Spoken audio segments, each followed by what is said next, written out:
El aroma del mola poblano impregnaba cada rincón de la casa colonial en el corazón de Puebla, México. Diego Hernández ajustó su corbata frente al espejo del recibidor, observando los reflejos dorados de las luces navideñas que Elena, su esposa, había colocado meticulosamente por toda la casa. Era Nochebuena del 2024. Y como cada año durante los últimos 15 años de matrimonio, esperaba la tradicional cena familiar que Elena preparaba con tanto esmero.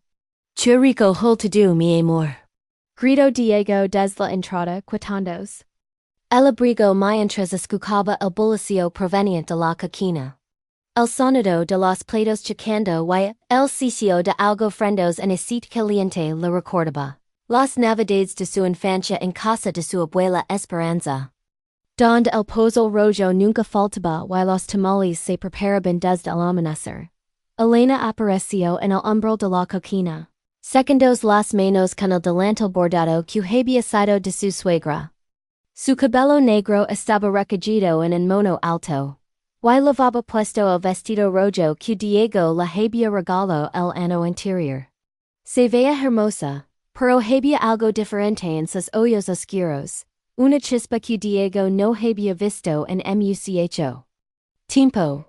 La cena estará lista en una hora, dijo Elena, evitando el contacto visual directo. ¿Por quién o te relayas en la sala? Pon algunas posadas tradicionales en la música. Diego asintió, dirigiéndose hacia la sala donde el nacimiento que habían armado juntos ocupaba la mesa central. Las figuras de barro pintadas a mano representaban la natividad mexicana, con sus colores vibrantes y detalles minuciosos. María, José y el Niño Jesus estaban rodeados de pastores, ángeles y los tradicionales animales del pesebre. Era una tradición que habían mantenido desde su primer año de casados, cuando Elena insistió en que cada pieza fuera auténticamente mexicana. Mientras Diego encendía el sistema de sonido y las melodías de los peces en el río, comenzaron a sonar, no pudo evitar sentir una extraña inquietud. Durante las últimas semanas, Elena había estado actuando de manera peculiar. Llegaba tarde del trabajo en la escuela primaria donde enseñaba, pasaba más tiempo de lo usual en su teléfono. Y cuando él intentaba conversar sobre los planes navideños, ella respondía con evasivas o cambiaba el tema abruptamente. Debe ser el esters de fin de año escolar, se dijo a sí mismo, sirviéndose un vaso de punch navideño que Elena había preparado esa mañana. La bebida caliente, con su mezcla perfecta de canela, piloncillo, tejocotes y guayabas, le trajo un momento de tranquilidad. El timbre de la puerta interrumpió sus pensamientos. Diego miró su reloj, las 7:30 de la noche. Era temprano, para que llegaran los invitados. Habían planeado una cena íntima solo para los dos, como habían hecho los últimos 3 años desde que sus hijos, Carlos y Sofía, se habían ido a estudiar a la Ciudad de México. Yo abro, gritó Elena desde la cocina, su voz cargada de una emoción que Diego no supo interpretar. Escuchó pasos apresurados hacia la puerta principal, seguidos de murmullos en voz baja. Diego aguzó el oído, pero la música navideña y el ruido de la campana extractora en la cocina hacían difícil distinguir las palabras. Después de unos minutos, Elena regresó a la cocina sin explicaciones. ¿Quién era, amor? Preguntó Diego, dirigiéndose hacia la cocina. Ah, solo era el repartidor del spur. Me habían enviado algunas cosas que faltaban para la cena, respondió Elena rápidamente, sin voltear a verlo mientras revolvía una olla humeante. Diego notó que la mesa del comedor estaba puesta de una manera extraña. Solo había 2 lugares, pero estaban colocados en un extremo de larga mesa de madera que normalmente acomodaba a 8 personas. Los platos eran su vigila de porcelana fina, la que solo usaban en ocasiones muy especiales, y había letras velas rojas encendidas creando una atmósfera íntima. No venantes padres estano. Pregunto Diego. Recordando que don Raul y dona Carmen siempre se unían a ellos para la cena de Nochebuena. No, les dije que este año queríamos estar solos. Respondió Elena, finalmente volteandos para mirarlo. Después de tantos ecos, pense que sería bonito tener una cena romántica, solo nosotros dos. Diego sonrió, sintiendo que tal vez había estado preocupando sin razón. Elena se acercó y le dio un beso en la mejilla, pero él notó que sus labios temblaban ligeramente. Voy a terminar de arreglarte, le dio Elena. Ponte la camisa. Azul que tanto me gusta. La cena será algo muy especial este año. Mientras Diego subía las escaleras hacia su recámara, escuchó que Elena cerraba con seguro la puerta principal. Era extraño, ya que normalmente dejaban la puerta sin seguro durante las celebraciones familiares. Por si llegaba alguien familiar inesperado, como era costumbre en las familias mexicanas durante las fiestas navideñas. En el dormitorio, Diego se cambió la camisa y se aplicó un poco de la colonia que Elena le había regalado en su aniversario. Desde la ventana del segundo piso, pudo ver el jardín trasero iluminado con las series de luces que habían colgado juntos el fin de semana anterior. La higuera centenaria estaba decorada con esferas rojas y doradas, y el picuego altar a la Virgen de Guadalupe que Elena mantenía junto a la fuente lucha, especialmente hermoso con las flores de Nochebuena, frescas al bailar, notó un aroma diferente, mezclándose con el mol. Era un perfume masculino que no reconocía, algo más fuerte y moderno que la colonia tradicional que él usaba. Diego se detuvo en el último escalón, aguzando el oído. Provenía de la cocina un murmullo de voces pero Elena había puesto música más alta, y ahora sonaba Noche de Paz en la voz de Pedro Infante. Elena, llamó, dirigiéndose hacia la cocina. ¿Necesitas ayuda con algo? No. Respondió ella rápidamente, con un tono más alto de lo normal. Ya, casi está todo listo. Ve a sentarte en el comedor, por favor. Diego obedeció pero una sensación de inquietud comenzó a crecer en su estómago. Se sentó en una de las sillas del comedor y observó la mesa inmediatamente. Los cubiertos estaban colocados perfectamente. Las copas de cristal brillaban bajo la luz de las velas. Y en el centro había un arreglo de rosas rojas frescas que no recordaba haber visto antes. Desde donde estaba sentado, podía ver parcialmente la entrada de la cocina. Elena apareció lavando una carla con diferentes platillos cubiertos con tapas de plata que solo usaban en ocasiones muy formales. Su comportamiento era nervioso. Constantemente se acomodaba el cabello, y verificaba su apariencia en el reflejo de la ventana. ¿Estás bien, mi amor? Preguntó Diego cuando Elena colocó la primera carla en la mesa. Te ves un poco tensa. Elena se detuvo por un momento, sus manos apoyadas en el respaldo de la silla vacía frente a Diego. Solo quiero que todo sea perfecto, dijo finalmente. Esta cena es muy importante para mí. Diego estaba a punto de preguntarle por tu esta cena era diferente a las demás. Cuando Elena regresó rápidamente a la cocina, escuchó más murmullos, y esta vez estaba seguro de que había otra voz, una voz masculina profunda que definitivamente no era la suya. Se levantó silenciosamente de la silla y se acercó hacia la entrada de la cocina. Las voces se hicieron más claras, y lo que escuchó hizo que su sangre se helara. ¿Ya está listo todo? Escucho la voz desconocida. Sí, pero tienes que esperar. Aquí hasta que yo te diga. Respondió Elena en un susurro urgente. Él no puede ver todavía letters. Elena, no estoy seguro de esto. Tal vez deberíamos. No. Interrumpió Elena firmemente. Yo tomo la decisión.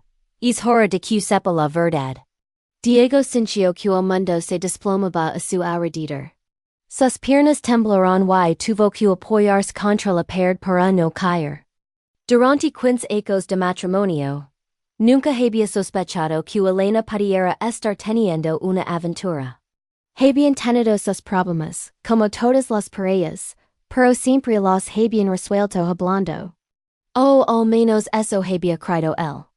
Con el corazón palpitando violentamente, Diego regresó a su silla en el comedor, tratando de procesar lo que acababa de escuchar. ¿Quién era ese hombre? ¿Cuánto tiempo había estado Elena viéndolo? ¿Y por qué había elegido Nochebuena? Locha, sagrada del año para las familias mexicanas, para revelar su infidelidad. Elena apareció nuevamente en el comedor, esta vez cargando la olla de mole plano. La colocó en el centro de la mesa, junto a una canasta de tortillas recién hechas que humeaban.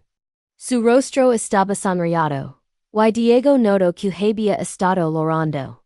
Sus ojos estaban ligeramente rojos a pesar del maquillaje. Diego, comenzó Elena, su voz temblando mientras se sentaba frente a él. Antes de que comencemos a cenar, necesito decir algo muy importante. Diego la miró fijamente, preparándose para lo peor. Las velas parpadeaban entre ellos, creando sombras danzantes en el rostro de Elena. Afuera los cohetes navideños comenzaron a explotar en la distancia, una tradición mexicana que normalmente llenaba a Diego de alegría, pero que esta noche sonaba como un presagio ominoso. Te escucho, dijo Diego, su voz apenas un susurro. Elena tomó una respiración profunda, sus manos temblando mientras alcanzaba un vaso de agua. Diego, durante los últimos 8 meses he estado viendo a alguien más. Las palabras golpearon a Diego como un puñetazo en el estómago. Aunque se había preparado para escucharlas, la confirmación directa de Elena hizo que sintiera como si el aire hubiera sido succionado de la habitación. Su que esto es terrible, continuó Elena, lágrimas comenzando a rodar por sus mejillas. Su que te lastima, y lo siento mucho. Pero ya no puedo seguir viviendo esta mentira. No es justo para ti, ni para. Elena se detuvo abruptamente, como si hubiera estado a punto de decir algo más. ¿Ni para quién? Preguntó Diego, su voz cargada de dolor y confusión. Elena cerró los ojos por un momento, como reuniendo valor. Diego, él está aquí, en la cocina. Le pedí que viniera por quiero que lo conozcas. Quiero que sepas quién es el hombre de quien me enamoré. Diego sintió que el mundo se desmoronaba completamente a su alrededor.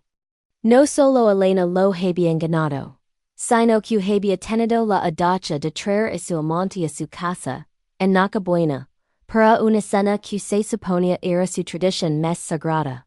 ¿Cómo pudiste? Logró articular Diego, su voz quebrada por la emoción. ¿En nuestra casa? ¿En Nochebuena? Elena se puso de pie, caminando hacia la entrada de la cocina. Porque esta noche marca el final de una etapa y el comienzo de otra. Diego, quiero pedirte el divorcio. Diego se quedó paralizado en su silla, observando cómo Elena desaparecía en la cocina. Los sonidos de la casa parecían amplificados. El tic-tac del reloj de péndulo que había pertenecido al abuelo de Elena. El burbujeo del punch navideño hirviendo a fuego lento. Y el eco distante de los villancicos que llegan desde las casas vecinas don las familias celebraban unidas la Nochebuena. ¿Estás listo? Escucho la voz temblorosa de Elena desde la cocina. No sé si alguna vez estaré listo para esto. Respondió la voz masculina desconocida. Más profunda y ronca de lo que Diego había imaginado. Los pasos se acercaron al comedor. Elena apareció primero. Sus ojos rojos y hinchados por las lágrimas. Seguida de un hombre alto de aproximadamente 40 años. Diego sintió que su corazón se detenía completamente cuando reconoció el rostro. Era Rodrigo Mendoza, el director de la escuela primaria donde Elena trabajaba como maestra de cuarto grado. ¿Rodrigo?, murmuró Diego, incrédulo. ¿El director de tu escuela? Rodrigo Mendoza tenía el cabello negro peinado hacia atrás con gel. Vestía un traje gris oscuro impecablemente planchado. Y llevaba una corbata roja, que combinaba perfectamente con las decoraciones navideñas de la casa. Era un hombre guapo. Diego tenía que admitirlo. Con facciones marcadas y una sonrisa que había cautivado a muchas madres de familia durante las juntas escolares.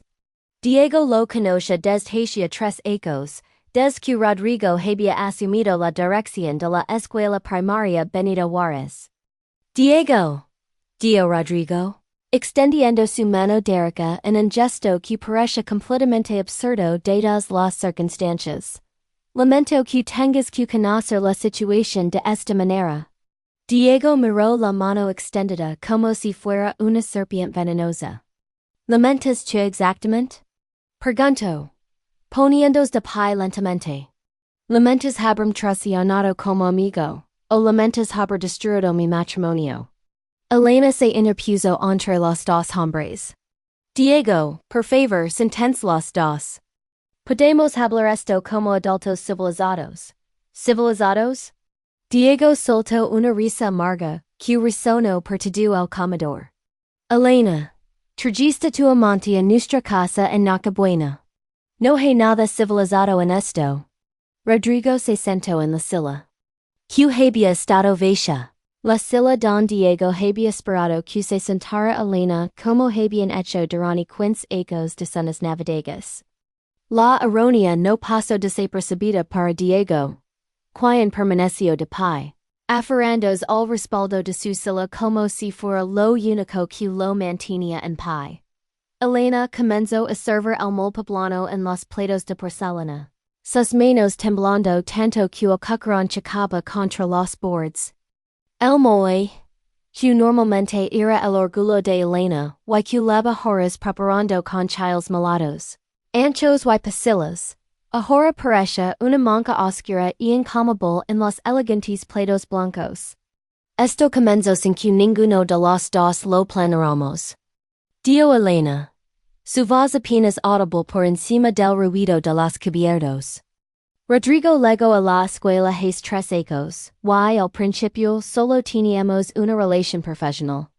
Al principio, repitió Diego con sarcasmo. Y cuando dejó decir solo profesional. Rodrigo se aclaró la garganta. Diego, ¿so qué esto? Es difícil de entender, pero Elena yo no buscábamos que esto sucediera. Comenzó el año pasado, durante los preparativos del Festival del Día de la Independencia en la escuela. Diego recordaba ese festival. Elena había llegado a casa todos los días durante 2 semanas hablando emocionada sobre los preparativos. Sobre cómo Rodrigo había propuesto ideas innovadoras para que los niños aprendieran sobre la historia mexicana de manera divertida. Había organizado obras de teatro sobre los héroes patrios, concursos de conocimiento sobre la cultura prehispánica. Y había insistido en que cada salón decorara su aula con motivos tradicionales mexicanos. Trabajábamos hasta muy tarde, continuó Elena, sin atreverse a mirar a Diego a los ojos. Una noche, después de que terminamos de pintar el escenario para la obra sobre Miguel Hidalgo, nos quedamos solos en la escuela. Estábamos cansados, emocionados por cómo había quedado todo y se besaron. Completo Diego, sintiendo como cada palabra era como una puñalada. Elena asintió, lágrimas cayendo sobre el plato de mole que tenía frente a ella. Fue solo un beso y esa noche. Los dos sabíamos que estaba mal. Yo te amo Diego, siempre te he amado, pero... ¿Pero? Preguntó Diego, finalmente sentándose porque sus piernas ya no podían sostenerlo. Pero con Rodrigo siento algo que no había sentido en años. admitio Elena. Una pasión, una conexión intelectual, una manera de ver el mundo que yo no te doy. Diego sintió que su voz se quebraba. Elena, levamos 15 años casados. Hemos construido una vida juntos, una familia, una historia. Todo eso no significa nada comparado con la emoción de una aventura. Rodrigo había permanecido en silencio, cortando meticulosamente un pedazo de palo bogado en mol, como si esta fuera una cena social normal. Finalmente levantó la vista hacia Diego. Diego, Elena me ha hablado mucho de ti durante estos meses. Sé que eres un buen hombre, un buen padre para Carlos y Sofía letters. Esto no se trata de que seas inadecuado o de que hayas hecho algo mal. Entonces, ¿de qué se trata? Preguntó Diego, su voz cargada de dolor. Why confusion? ¿De qué se trata, Rodrigo? Cortes donde yo estoy sentado, parece que se trata exactamente de eso, de que no fue suficiente para mi esposa. Elena se limpió los ojos con la servilleta bordada. Se trata de que las personas cambian, Diego. Durante los últimos años he estado sintiendo que mi vida se había vuelto predecible rutinaria. Levantarme la misma hora, ir al mismo trabajo, regresar a casa, preparar la cena, ver televisión, dormir, y repetir todo al día siguiente. Esa es la vida, Elena, dijo Diego. Esa es la vida que construimos juntos. Una vida estable, segura, llena de amor y tradiciones familiares. Una vida aburrida, murmuró Elena. Las palabras golpearon a Diego como una bofetada. Durante todos esos años, mientras él pensaba que estaban construyendo algo hermoso y sólido, Elena había estado sintiéndose atrapada y aburrida. Rodrigo tomó un sorbo de punch navideño. Elena me contó sobre los planes que tenían cuando se casaron. Querían viajar por todo México, conocer las diferentes culturas de cada estado, tal vez incluso vivir en diferentes ciudades. Teníamos responsabilidades, defendió Diego. Teníamos que comprar esta casa, pagar las colegiaturas de los niños, asegurar nuestro futuro. Los sueños de juventud a veces tienen que esperar. ¿Espera hasta cuándo? Preguntó Elena. ¿Hasta que seamos demasiado viejos para disfrutarlos? Diego, tengo 38 años. No quiero despertar a los 50 y darme cuenta de que nunca viví la vida que realmente quería. Diego observa el rostro de la mujer que había amado durante el mes de la mitad de su vida adulta. Elena tenía razón en una cosa, había cambiado. Ya no era la joven sonadora que había conocido en la universidad, la estudiante de pedagogía que hablaba apasionadamente sobre revolucionar la educación mexicana y levar conocimiento a los rincones más remotos del país. ¿Y qué es lo que realmente quieres, Elena? Preguntó Diego, genuinamente curioso a pesar del dolor. Elena miró a Rodrigo, antes de responder. Rodrigo ha sido nombrado Director Regional de Educación. Va a supervisar escuelas en todo el estado de Puebla. Eso significa viajar, conocer comunidades diferentes, implementar programas educativos innovadores en lugares donde realmente pueden hacer la diferencia. Y quiero que vaya con él, agregó Elena. Su voz apenas un susurro. Diego sintió que el aire se escapaba completamente de sus pulmones. No solo Elena quería el divorcio, sino que también planeaba irse del estado, aliarse completamente de la vida que habían construido juntos. ¿Y los niños? Preguntó Diego. ¿Carlos y Sofía qué opinan de esto? Elena bajó la mirada. Ederson no les he dicho nada. Quería hablar contigo primero. ¿En Nochebuena? Diego no podía creer la timing de Elena. ¿Decidís que Nochebuena era el momento perfecto para destruir nuestra familia? Elegí Nochebuena, porque es simbólico, dijo Elena, finalmente mirándolo directamente. Es el final de un año y el comienzo de esperanza para el nuevo. Quería que fuera una transición limpia, honesta. Diego se puso de pie abruptamente, tirando su servilleta sobre el plato en tocado de mole. ¿Transición limpia? Elena, esto no es una transición. Esto es una explosión nuclear en el centro de nuestra familia. Camino hacia la ventana del comedor, observando las luces navideñas que parpadeaban en las casas vecinas. En la casa de los Martínez, podía ver a través de la ventana a toda la familia reunida alrededor de la mesa, riendo y compartiendo historias. Los niños corrían entre los adultos, y los abuelos sonrían mientras los más pequeños abrían regalos anticipados. ¿Qué es lo que más me duele? Dio Diego sin voltear. No es solo que me hayas traicionado. Es que hayas destruido la magia de la Navidad para siempre. Cada año, por el resto de mi vida, cuando llegue Nochebuena, voy a recordar esta noche. Voy a recordar como la mujer que amaba sirvió la cena de Navidad de su amante mientras me decía que quería el divorcio. Elena comenzó a sollozar audiblemente. Diego, lo siento tanto. No quería hacer daño de esta manera. ¿De qué otra manera querías hacérmelo? Preguntó Diego, volteándose hacia ella. ¿Había una manera correcta de traer tu amante a nuestra casa y pedirme el divorcio? Rodrigo finalmente habló, su voz cargada de incomodidad. Diego. Tal vez debería Elena y tú necesitan hablar a solas. No, dio Diego firmemente. ¿Te quedas? Esto fue idea tua tanto como de ella. Vas a enfrentar las consecuencias junto con Elena.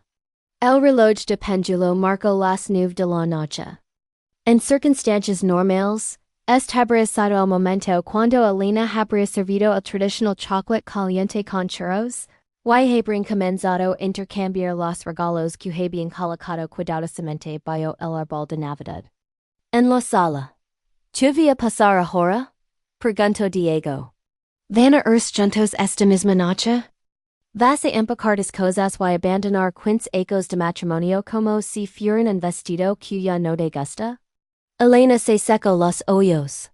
Pensaba quedarme hasta después de año nuevo. Darles tiempo a Carlos y Sofía para procesar la noticia cuando regresan de vacations. ¿Qué considerada? Exclamó Diego con sarcasmo. Van a regresar esperando encontrar sus padres felices después de las fiestas navideñas. Y en lugar de eso van a descubrir que su madre se está divorciando para irse con su jefe. La ironía de la situación no se le escapaba a Diego, Rodrigo. No era solo el amante de Elena. Era también el jefe que había estado evaluando su desempeño profesional durante los últimos 8 meses de su aventura.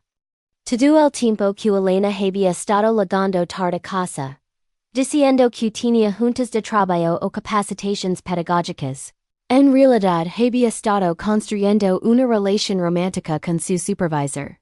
Diego, dio Rodrigo, quiero que sepas que respeto mucho lo que tú y Elena construyeron juntos.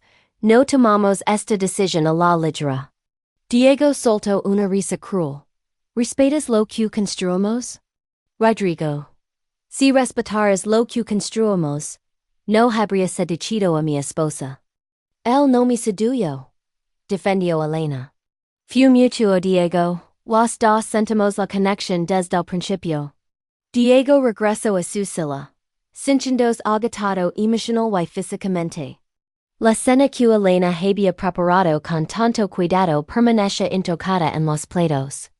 El mole poblano, que había tomado horas de preparación con sus más de 20 ingredientes tradicionales, se había enfriado y formado una película grasa perfecta. ¿Cuándo supieron que querían estar juntos oficialmente? Preguntó Diego, como si fuera un investigador tratando de armar las piezas de un crimen. Elena y intercambiaron una mirada complice que hizo que el estómago de Diego se revolviera. En septiembre, admitió Elena. Durante el Festival del Día de los Muertos en la escuela. Rodrigo había propuesto crear un altar comunitario don cada familia pudiera honrar a sus ancestros. Y trabajamos juntos toda la noche decorándolo con flores de cempasúchil y papel picado. Diego recordame esa noche. Elena había llegado a casa pasadas las 2 de la madrugada, diciendo que habían tenido problemas con las decoraciones y que había tenido que cuidaros para asegurar que todo estuviera perfecto para el día siguiente. Él había estado preocupado por su seguridad, y cuando ella finalmente llegó, se había sentido aliviado y orgulloso de que fuera tan dedicada a su trabajo.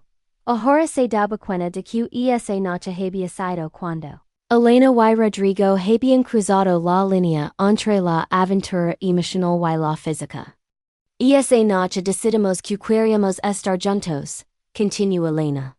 Pero también decidimos que teníamos que ser honestos contigo. No queríamos vivir una mentira por más tiempo. Una mentira que duró 2 meses más, señaló Diego. Necesitábamos tiempo para planear cómo decírtelo, dijo Rodrigo. Y para asegurar que Elena tuviera opciones profesionales si decidía venirse conmigo. El comedor se sumió en un silencio incómodo. Rodó solo por el tic-tac del reloj, y el sonido distante de fuegos artificiales celebrando la Nochebuena en otras partes de la ciudad. Diego permaneció sentado en silencio durante varios minutos, observando las velas que se consumían lentamente sobre la mesa. La cera roja había comenzado a derretir sobre los candelabros de plata, que habían sido regalo de bodas de los padres de Elena. Era irónico como esos mismos candelabros que habían iluminado tantas celebraciones familiares felices ahora presenciaban la destrucción de su matrimonio. Necesito entender algo, dijo Diego finalmente, su voz ronca por la emoción contenida. Durante estos 8 meses que han estado juntos, ¿cuántas veces viniste a esta casa, Rodrigo? ¿Cuántas veces estuviste aquí mientras yo estaba trabajando? Sentando en mi sala, comiendo en mi cocina, tal vez incluso. Diego, por favor, interrumpió Elena, poniéndose pálida. No, dijo Diego firmemente, tengo derecho a saberlo. Esta es mi casa, Elena. La casa que compramos juntos cuando Carlos tenía 5 años y Sofía 3. La casa donde hemos celebrado cada cumpleaños, cada Navidad, cada logro de nuestros hijos durante los últimos 10 años. Rodrigo se removió incómodamente en su silla. Vine aquí 3 veces, admitió. Siempre cuando tú estabas en viajes de negocios.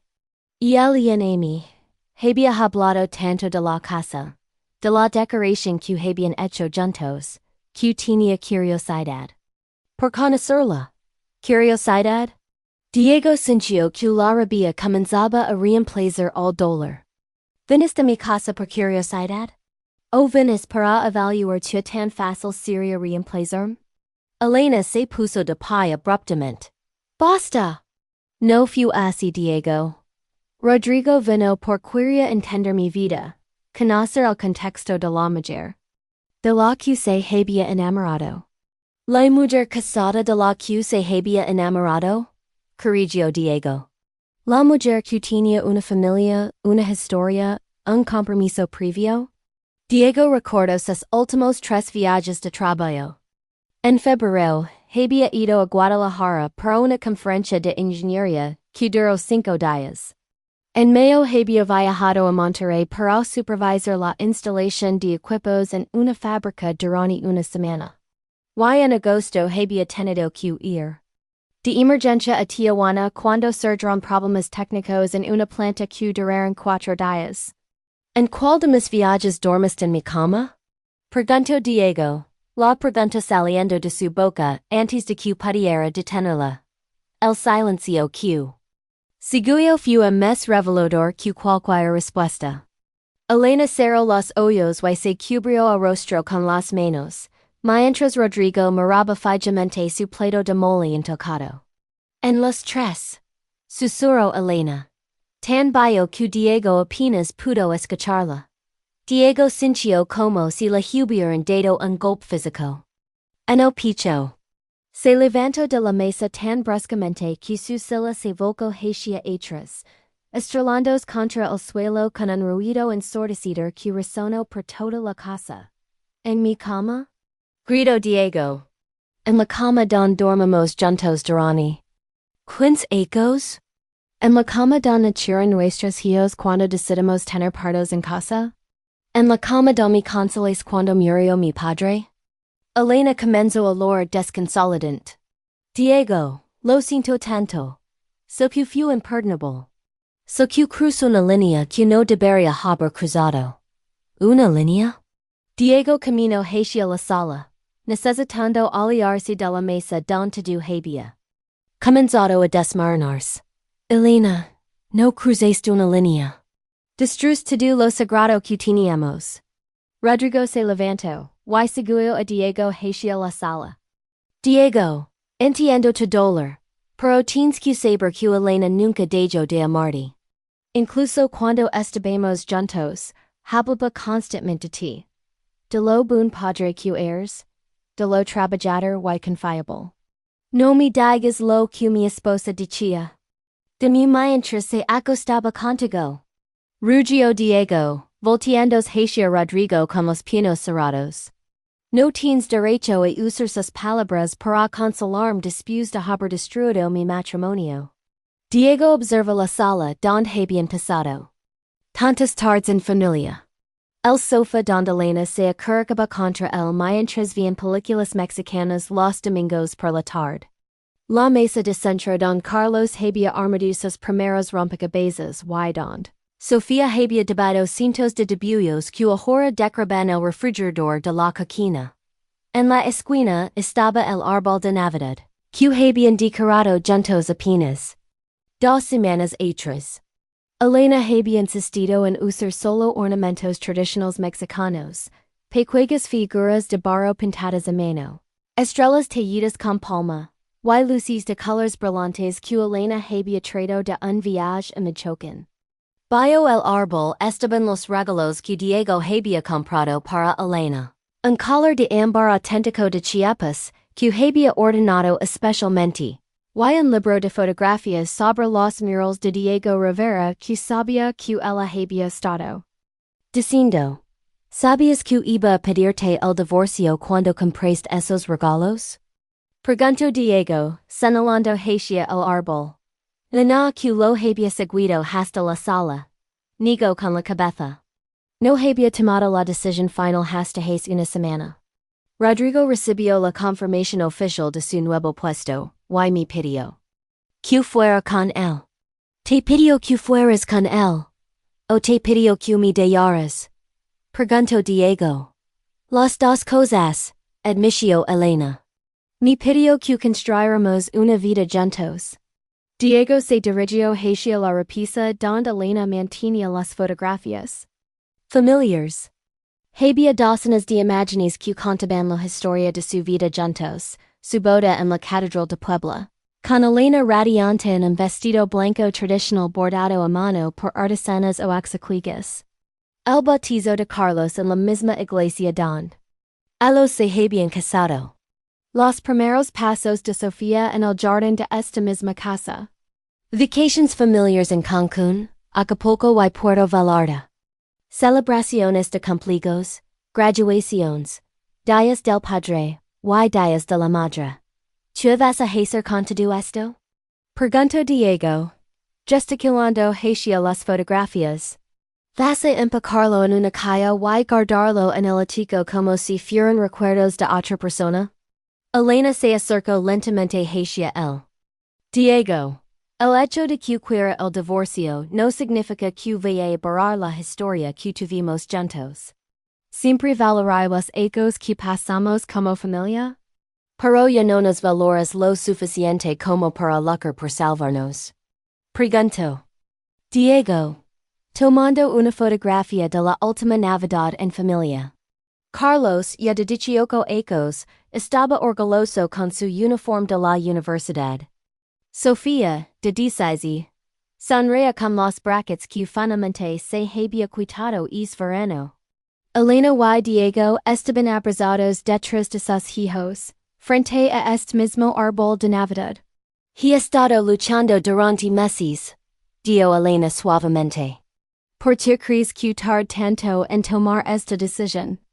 Pace noches enteras sin dormir, preguntando si era posible revivir lo que teníamos. Trate de encontrar maneras de enamorarme de ti otra vez. Why? Preguntó Diego, aunque temía la respuesta. Why me di cuenta de que el problema no era que hubiera dejado de amarte.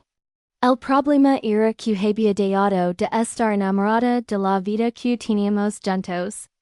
Rodrigo había permanecido en el umbral entre la sala y el comedor, claramente incómodo con la intimidad emocional de la conversación entre Diego y Elena.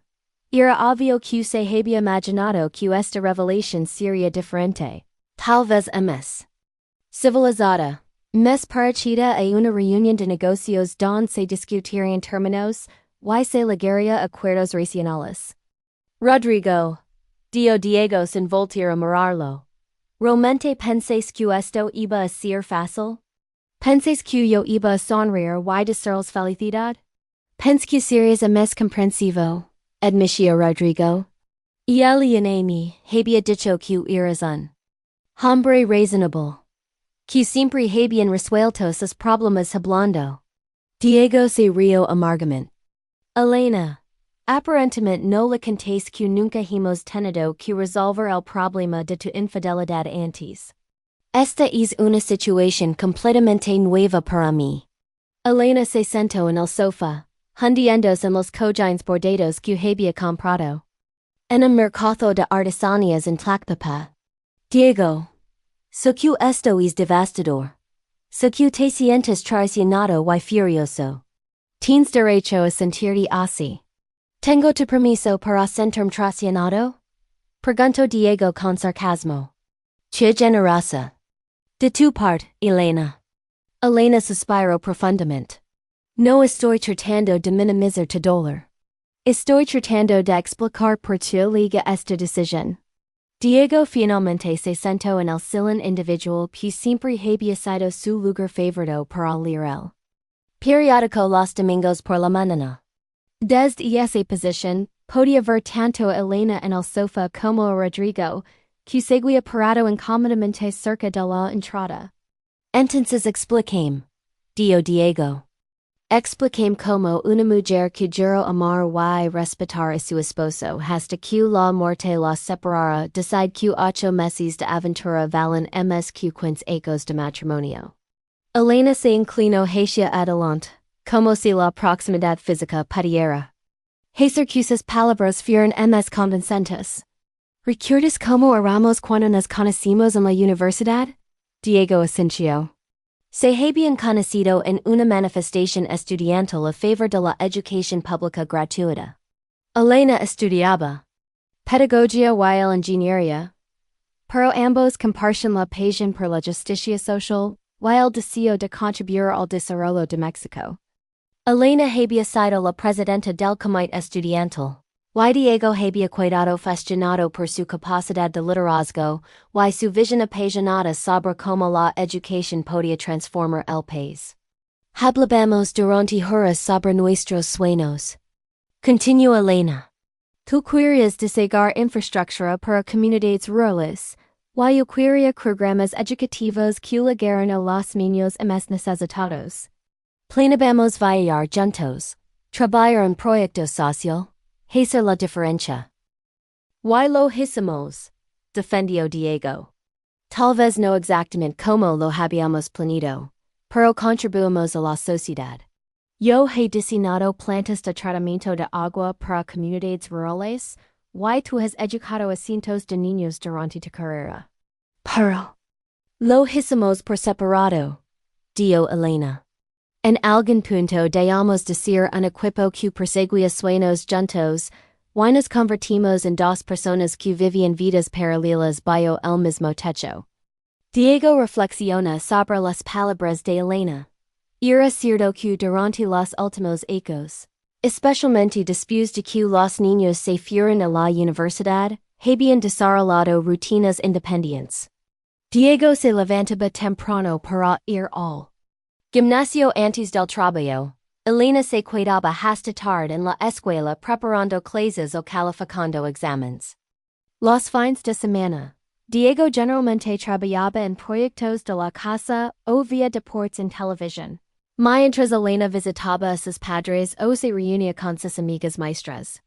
¿Cuándo fue la última vez que tuvimos una conversación profunda sobre algo que no fuera logística familiar? Preguntó Elena. ¿Cuándo fue la última vez que hablamos sobre nuestros sueños, nuestros miedos, nuestras esperanzas para el futuro? Diego trató de recordar, pero se dio cuenta con horror de que no podía identificar una conversación específica. Sus intercambios recientes habían sido principalmente sobre horarios, finanzas, planes para las fiestas navideñas, y actualizaciones sobre Carlos y Sofía Les. Eso no justifica la infidelidad, dijo Diego finalmente. Si tenías problemas con nuestro matrimonio, deberías haber hablado conmigo.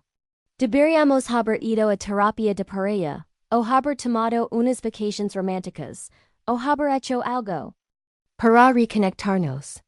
Trate de hablar contigo, dijo Elena, su voz cargada de frustración. ¿Recuerdas el año pasado cuando te sugerí que tomáramos clases de baile juntos? O cuando te propuse que fuéramos a retiro de parejas que organizaba la parroquia? O cuando te dije que quería que planáramos un viaje especial para nuestro 15º aniversario? Diego recuerda vagadamente esas conversaciones, pero había estado distraído con el trabajo. Su empresa estaba compitiendo por un contrato importante con el gobierno federal. Y había estado trabajando 60 horas por semana durante meses. Estaba ocupado con el proyecto de Pemex, se defendió Diego. Me dices que entendías que era una oportunidad importante para mi carrera. Y entendía, dijo Elena. Pero Diego, siempre había algo. Siempre había un proyecto importante, o una emergencia en el trabajo, o una crisis financiera, o algún problema con los niños que requería toda tu atención. Nunca había tiempo para nosotros como pareja. Rodrigo finalmente habló desde su posición cerca de la puerta. Diego, Elena me contó sobre todas las veces que trató de reconectar contigo. Me contó sobre la vez que preparó una cena romántica sorpresa, para celebrar que habías ganado el proyecto de Pemex, y tu legaste. Tentar que la cena se había arruinado. Tuve que cuidar para firmar los contratos, dijo Diego. Pero incluso a él le sonó como una excusa débil. Me contó sobre el fin de semana que había reservado en Villa de Bravo para su aniversario número 14. Y tu canceles porque surgió un problema en la planta de Tijuana. Diego recordaba ese fin de semana.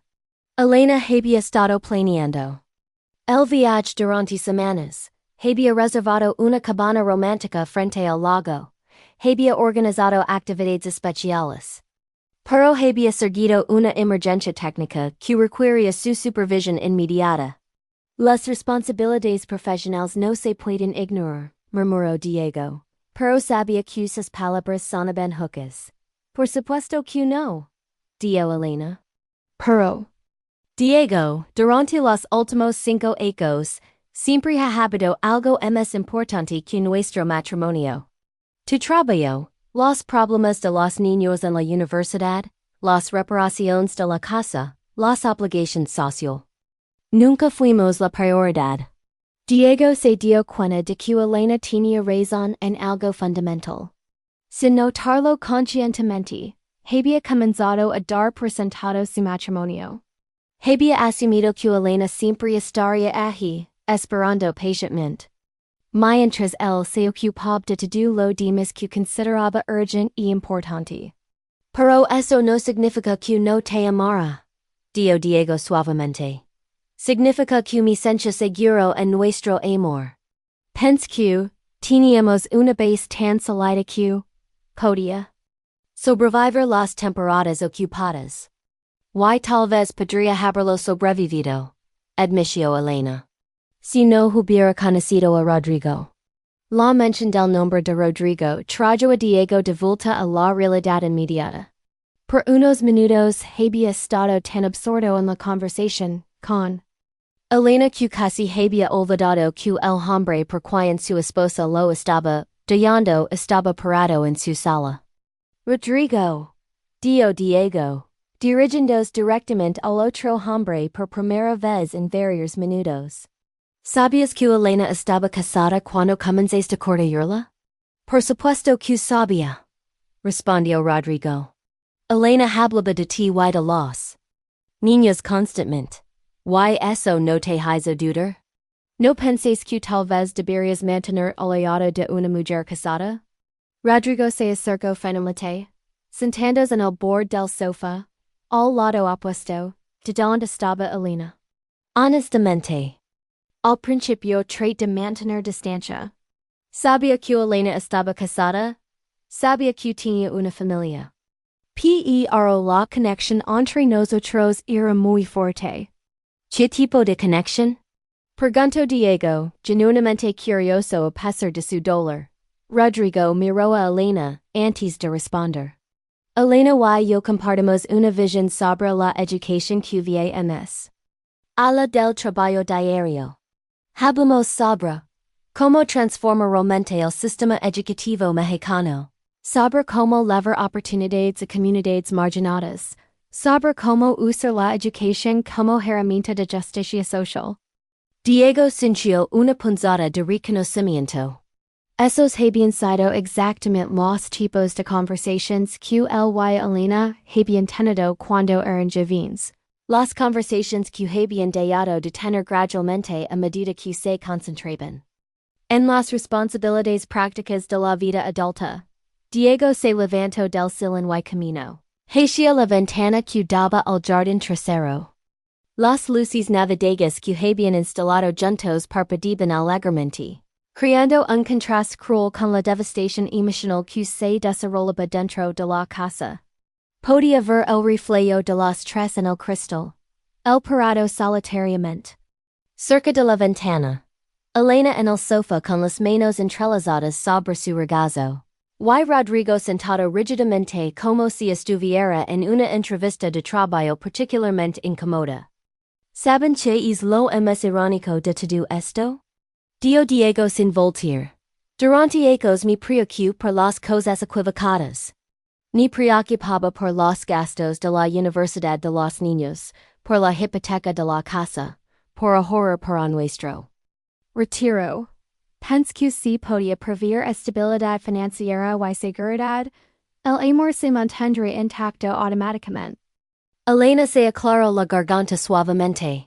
Diego, nunca dudé de compromiso con la familia. Siempre fuiste un excelente proveedor. Pero no fui un buen compañero. Completo Diego, volteándose para enfrentarlos. ¿Verdad? Fui un buen padre. Un buen empleado. Un buen ciudadano que pagaba sus impuestos a tiempo. Pero dije decir el hombre del que te enamoraste. Rodrigo se removió incómodamente.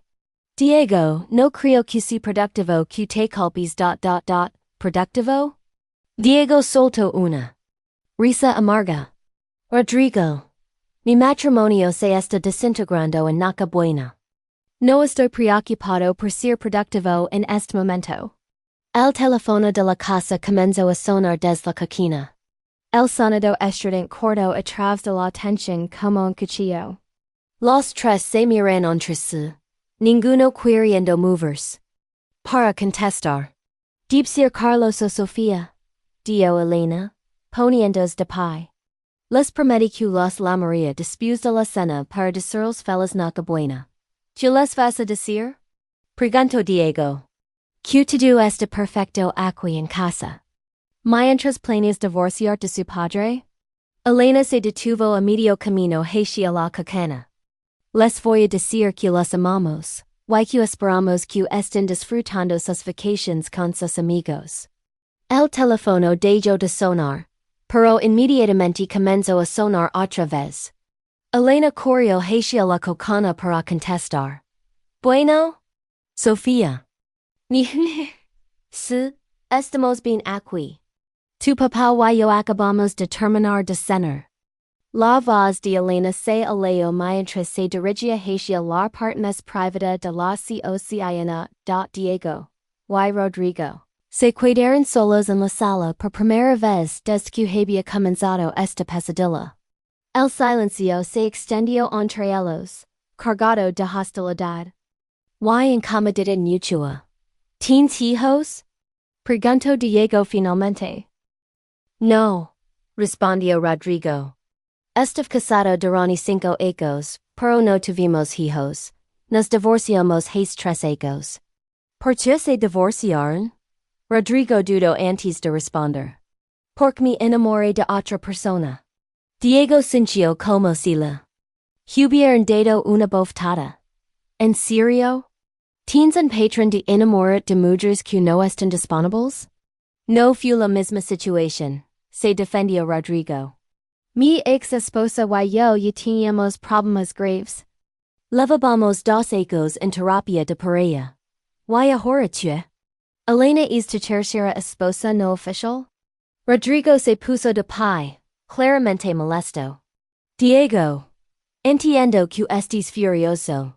Pero no tienes derecho a insultar mi carácter. Elena y yo no planeamos que esto sucediera. Ah, ¿no? Diego también se puso de pie, encarando a Rodrigo directamente. Simplemente tropezaron y cayeron en la cama excitedly.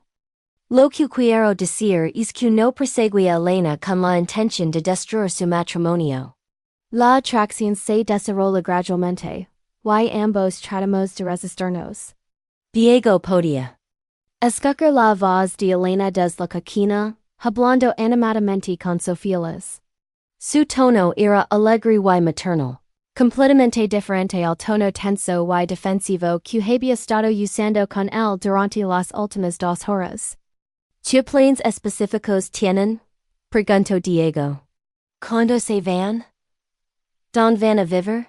Elena va seguir trabajando como maestra o va a ser tu esposa de tiempo completo. Rodrigo regresó al sofá, claramente más cómodo discutiendo. Details prácticos que emociones. Mi nuevo puesto comienza el 1 de febrero. Voy a supervisar programas educativos en todo el estado de Puebla, pero mi oficina principal estará en la ciudad de Puebla. ¿La ciudad donde vivimos nosotros? Preguntó Diego, incrédulo. Sí, pero Elena y yo hemos decidido que sería mejor mudarnos a un lugar nuevo. Estamos considerando rentar una casa en Cholula, cerca de la universidad. Elena podría dar clases en la preparatoria de la UDLAP, o incluso considera estudiar una maestría en educación. Diego sintió una mezcla de rabia y admiración involuntaria. Mientras él había estado asumiendo que Elena estaría contenta. Siendo maestra de primaria para siempre, Rodrigo había estado alimentando sus ambiciones profesionales y académicas. ¿Una maestría? Preguntó Diego. Elena nunca me mencionó que estuviera interesada en estudiar una maestría. Le preguntaste. ¿Alguna vez te quería hacer para desarrollarse profesionalmente? Preguntó Rodrigo. Y la pregunta golpeó a Diego como un puñetazo. Diego se dio cuenta de que no había tenido una conversación seria sobre las ambiciones profesionales de Elena en años. Había asumido que estaba satisfecha con su trabajo actual. Especialmente porque nunca se había cuidado. Directamente. Elena regresó de la cocina con los ojos brillantes por las lágrimas contenidas. Era Sofía Litters. Está pasando una Nochebuena maravillosa en casa de su amiga Andrea en Guadalajara. Me pidió que le enviara fotos de la cena. La ironía de la situación no se le escapó a ninguno de los tres. Sofía esperaba fotos de una cena navideña familiar feliz, sin saber que estaba siendo testigo del final de su familia tal como la conoció. ¿Tú le dijiste? Preguntó Diego. Le dije que le enviaría las fotos mañana. Que estaba demasiado ocupada disfrutando la cena contigo. como para tomarlas ahora mismo. Diego Asencio. Aprovechando que Elena al menos hubiera tenido la decencia de no mentir directamente a su hija, en Nochebuena. Elena. Diego. Necesito preguntar algo. Y quiero una respuesta completamente honesta. Elena se sentó de nuevo. En el sofá. Preparándose para lo que fuera que Diego quisiera saber. Si Rodrigo no hubiera aparecido en tu vida, habrías buscado ayuda para nuestro matrimonio. Habrías insistido en que fuéramos a terapia de pareja? O ya habías decidido que querías el divorcio de cualquier manera? Elena consideró la pregunta cuidadosamente antes de responder. Honestamente, no lo sé. Había estado sintiéndome desconectada y feliz durante tanto tiempo que había comenzado a aceptarlo como estado normal de las cosas. Tal vez habría seguido así indefinidamente, resignándome a un matrimonio sin pasión. O tal vez habrías tenido una aventura con alguien más eventualmente? Sugirió Diego. No lo sé, admitió Elena. Nunca había sido infiel antes. Nunca había siquiera considerado la posibilidad hasta que conocí a Rodrigo. Diego se dirigió hacia él. Comedor. Don la cena seguía intocada sobre la mesa. El mole se había enfriado completamente, y había formado una película grasosa en la superficie. Las tortillas estaban frías y duras. Las velas se habían consumido hasta la mitad, creando charcos de cera roja sobre los manteles bordados. ¿Saben lo que más me molesta? Dijo Diego regresando a la sala. No es solo que me han traicionado. Es que distrayeron la posibilidad de arreglar las cosas. Si Elena hubiera venido a mí, hace 8 meses y me hubiera dicho que estaba y feliz, que sentía que nos habíamos desconectado. Que desconectado. Que necesitaba más romance y aventura en su vida. Yo habría hecho todo lo posible por cambiar. Elena comenzó a hablar silenciosamente. Diego, ¿en serio habrías cambiado? ¿O habrías dicho que cambiarías y luego habrías vuelto gradualmente a los mismos patrones? La pregunta era válida. Y Diego tuvo que admitir que no conocía la respuesta. Habría estado dispuesto a hacer cambios reales y duraderos en su comportamiento y prioridades? ¿O habría hecho ajustes temporales hasta que las cosas se calmaron y luego habría regresado a su zona de confort? Nunca lo sabremos, dijo Diego finalmente. Porque decidís tener una aventura en lugar de luchar por nuestro matrimonio. Rodrigo había permanecido calado durante este intercambio, pero ahora habló. Diego, a veces las personas necesitan experimentar algo diferente para darse cuenta de lo que realmente quieren en la vida. Elena no habría sabido que quería más pasión y aventura si no hubiera experimentado cómo se sentía tenerlas. Entonces yo debería estar agradecido? Preguntó Diego con sarcasmo. ¿Debería agradecer que hayas ayudado a mi esposa a descubrirse a sí misma acostando con ella? ¿Deberías estar agradecido de que Elena fue honesta contigo en lugar de continuar una doble vida indefinidamente? Respondió Rodrigo. Diego se dio cuenta de que Rodrigo tenía un punto válido, aunque doloroso. Elena podría haber continuado la aventura en secreto durante años, dando a Diego vivir en una ilusión de felicidad matrimonial, mientras ella construía una vida emocional completamente separada. ¿Cuándo exactamente planeaban decírmelo si yo no hubiera sospechado nada? Preguntó Diego. Ella se secó los ojos con la manga de su vestido rojo. Habíamos decidido decirlo después de año nuevo, antes de que Rodrigo comenzara su nuevo trabajo. Así que habrían pasado toda la temporada navideña fingiendo que todo estaba normal. Queríamos que los niños tuvieran unas fiestas navideñas felices, explicó Elena. Sabíamos que esta noticia los devastaría. Y no queríamos arruinar su última Navidad como familia unida. Diego consideró esto. Típico de Elena pensar primero en el bienestar emocional de Carlos y Sofía letters. Incluso en medio de su traición. Seguía siendo una madre protectora. ¿Cómo se harían que van a reaccionar los niños? Preguntó Diego. Carlos acaba de cumplir 18, pero Sofía todavía edad. ¿Han pensado en cómo esto va a afectar su último año de preparatoria?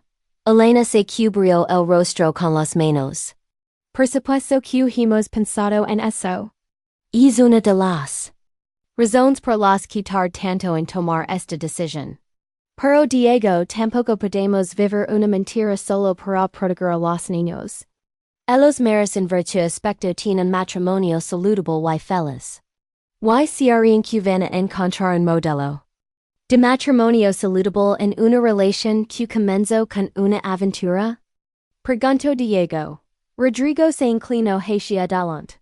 Diego, entiendo tu escepticismo. Pero Elena y yo no somos solo amantes secretos. Hemos desarrollado una amistad profunda, una asociación intelectual, y una visión compartida del futuro.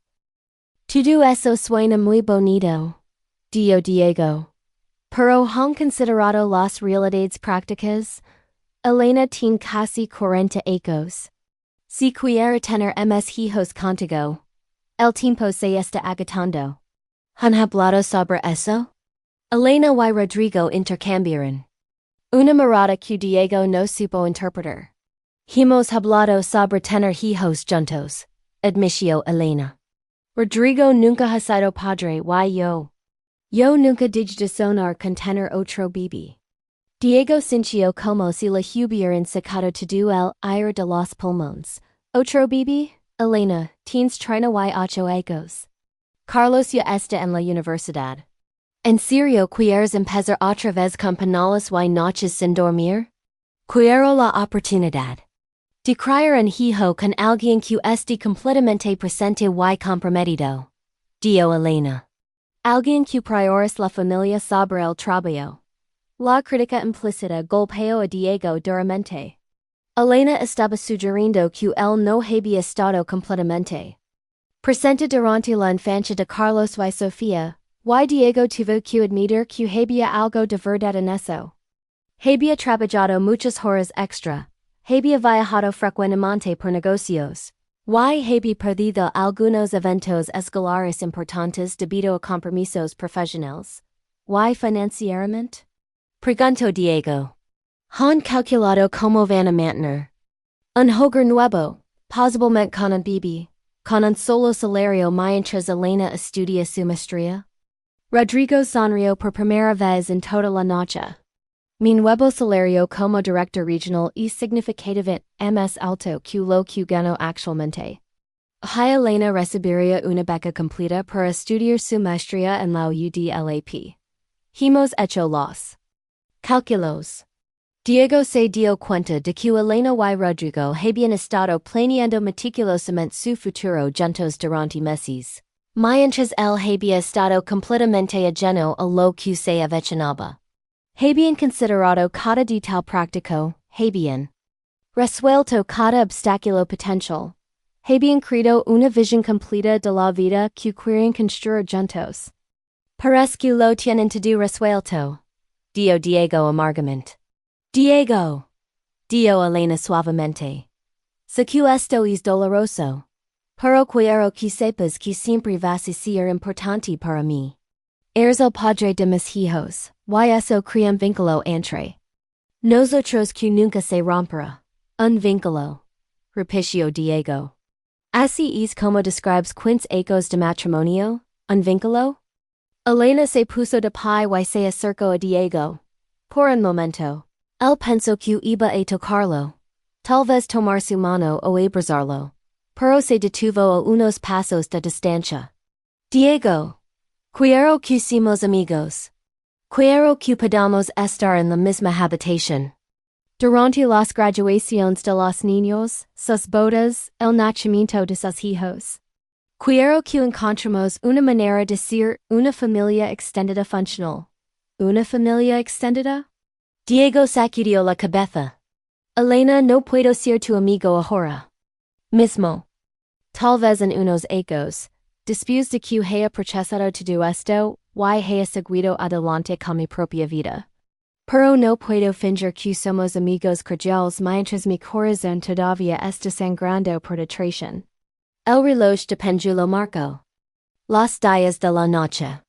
En circunstancias normales, habría sido el momento cuando Elena habría servido el punch caliente con canela y habrían intercambiado regalos. Habría sido el momento más mágico de la noche, cuando la anticipación navideña alcanzara su punto máximo antes de la media en hogar de eso.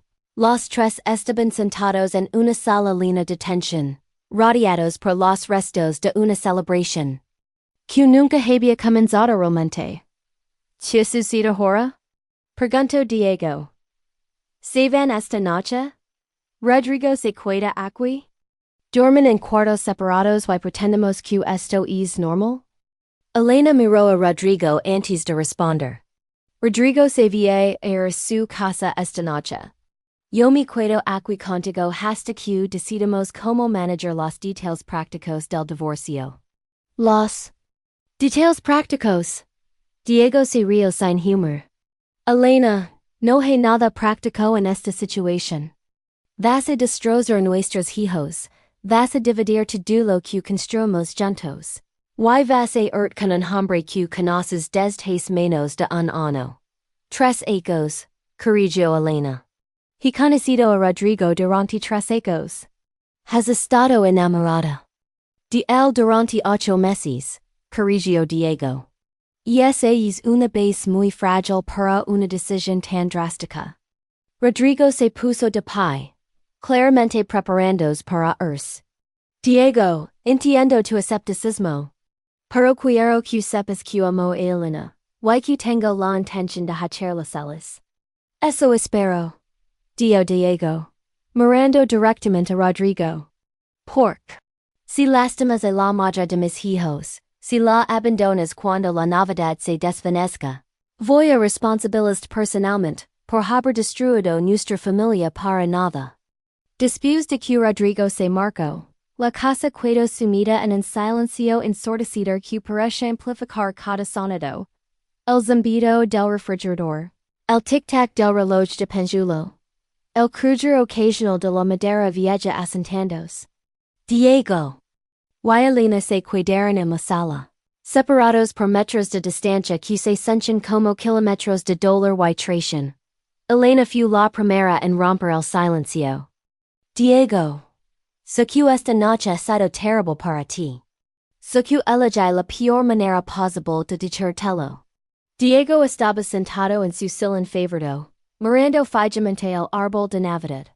Las luces parpadeantes que antes le habían parecido festivas ahora le parecen burlonas, como si estuvieran celebrando la destrucción de su familia. ¿Por qué Nochebuena? Preguntó. Su voz ronca por las emociones contenidas.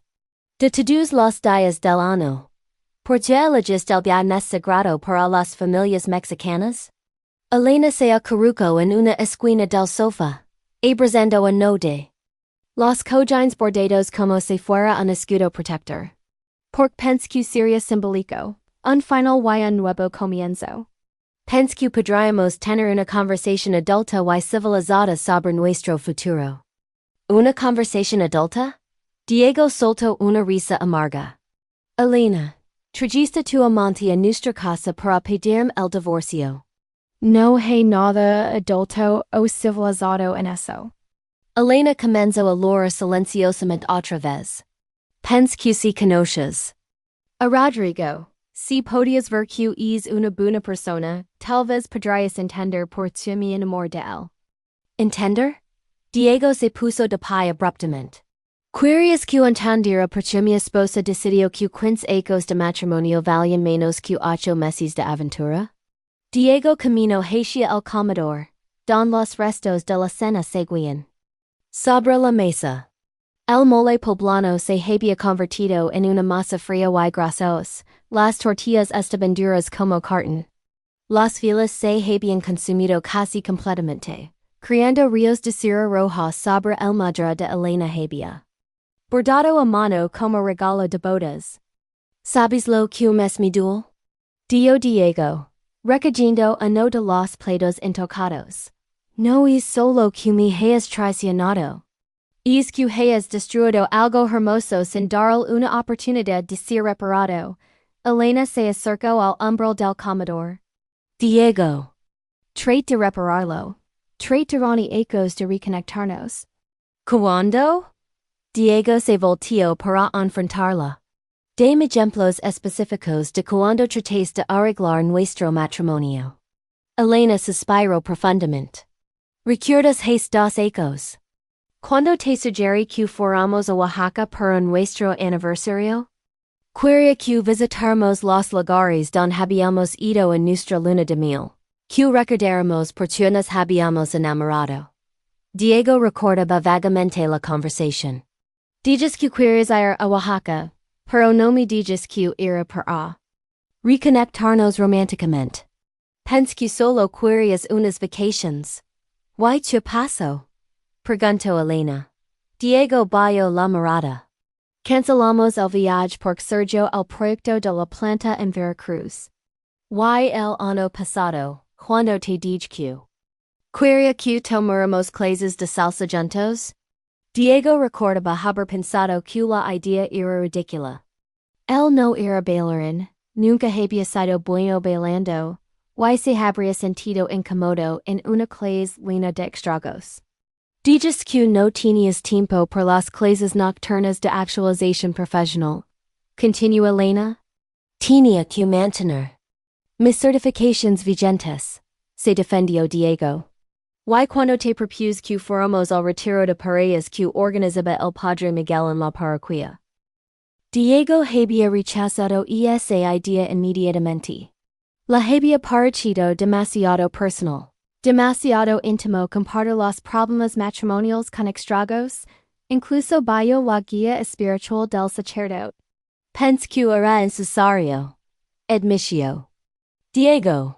No sabía que estuvieras tan feliz. ¿Cómo ibas a saberlo? Preguntó Elena con frustración. Nunca me preguntabas cómo me sentía realmente. Nuestras conversaciones eran sobre logística, quién iba a recoger a los niños. ¿Qué íbamos a cenar? ¿Cuándo teníamos que pagar las cuentas? Nunca hablamos sobre nuestros sentimientos, nuestros sueños, nuestros miedos. Diego se dio cuenta de que Elena tenía razón. En algún momento durante los ecos de crianza de los hijos y construcción de carreras, habían dejado de ser amante y compañeros para convertirse en socios administrativos de una empresa familiar. Pero eso no justifica la infidelidad, insistió Diego. Si estabas tan feliz, deberías haber dado un ultimátum. Deberías haber dicho, Diego. Oh, hacemos cambios drásticos en nuestro matrimonio o me voy. Elena se sentó en una de las sillas del comedor, evitando mirar los platos de comida fría letters. ¿En serio habrías cambiado? ¿O habrías pensado que estaba siendo dramática y habrías esperado que se me pasara? La pregunta golpeó a Diego porque sabía que había algo de verdad en ella. Durante los últimos ecos cuando Elena había expresado descontento o frustración, él había tendido a minimizar sus sentimientos, asumiendo que eran temporales o hormonales. Nunca lo sabremos, dijo Diego finalmente. Porque decidiste buscar la solución en los brazos de otro hombre. Elena se puso de pie y comenzó a recoger los platos. No busco una aventura, Diego, simplemente sucedió. Las aventuras no simplemente suceden, Elena. Son el resultado de una serie de decisiones conscientes. Decidiste pasar tiempo extra a solas con Rodrigo. Decidiste compartir tus frustraciones matrimoniales con él. Decidiste cruzar la línea entre la amistad y el romance. Decidiste besarlo la primera vez. Decidiste invitarlo a nuestra casa. Decidiste acostar con él en nuestra cama. Cada palabra que Diego decía era como un puñal que se clavaba en su propio corazón, pero necesitaba decirlas. Necesitaba que Elena entendera que su aventura no había sido un accidente romántico, sino una serie de traiciones deliberadas. Elena dejó caer los platos en el fregadero con un estruendo que resonó por toda la cocina. Tienes razón. Tome todas esas decisions. Why no me arrepiento de ninguna de ellas. La confesión directa sorprendió a Diego y más que cualquier otra cosa que Elena hubiera dicho esa noche. No te arrepientes. Preguntó, siguiéndola. A la cocina. No me arrepiento de haberme enamorado de Rodrigo, dijo Elena, volteándose para enfrentarlo. Me arrepiento de la manera en que lo manejé. Me arrepiento de haber mentido durante 8 meses. Me arrepiento de haber lastimado de esta manera. Pero no me arrepiento de haber encontrado el amor otra vez. ¿El amor otra vez? Diego sintió. Como si le hubieran dado una bofetada. ¿Estás diciendo que ya no me amabas cuando comences la aventura? Elena dudó, y se pausa fue más dolorosa para Diego que una respuesta negativa directa habría sido. Te amaba, dijo Elena finalmente. Pero ya no estaba enamorada de ti. Había una diferencia, yo no sabía cómo expresarla o cómo arreglarla. Diego se apoyó contra el mostrador de la cocina, sintiendo que sus piernas podían ceder en cualquier momento. ¿Cuándo dejaste de estar enamorada de mí? Elena se quedó calada por un largo momento, como si estuviera buscando en su memoria el momento exacto cuando su amor romántico se había transformado en amor habitual. No fue un momento específico, dijo finalmente. Fue gradual.